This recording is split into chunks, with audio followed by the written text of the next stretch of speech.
Кудайдын чакырыгы 16 август.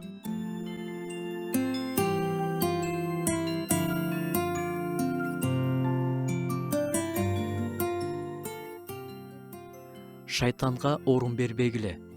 Кудайга моюн сунгула, шайтанга каршы тургула. Ошондо ал силерден качат. Кудайга жакындагыла, ошондо ал силерге жакындайт.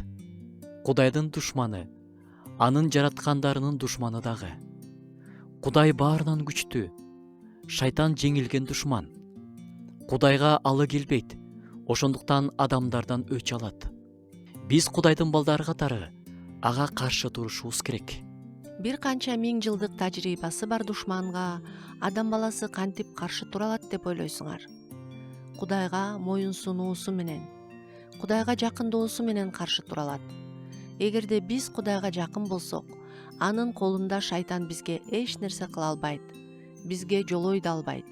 Бир жолу мектептин биринчи атаманы делген, баарына үстөмдүк кылганды жакшы көргөн бала анча деле күчтүү эмес балага асыла баштады.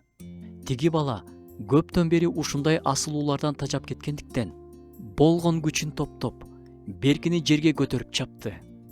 Мындайды күтпөгөн тентек ордунан тура калып, кийимин күйүп, баланын артынан кууп жөнөйт. Качып бараткан бала ичинен дарбаза ачык болсо экен деп Кудайдан тилеп, үйүн көздөй чуркап баратты. Үйүнүн дарбазасына чуркап жеткенде, дарбаза жабык экенин көрүп, көзүн бекем жумуп, алакандары менен бетин жаап туруп калды.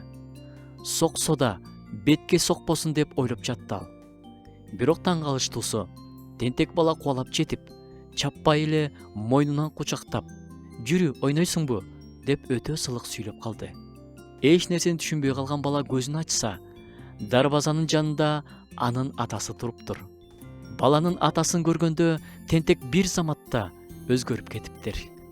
Шайтанга бекем ишенимиңер менен каршы тургула, дейт жазуу.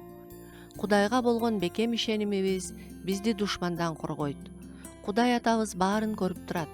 Руханий дүйнөдө ал бизди кандай гана коргоп жүргөнүн биз көрө албайбыз. Бирок шайтан билет жана атабыздан коркот.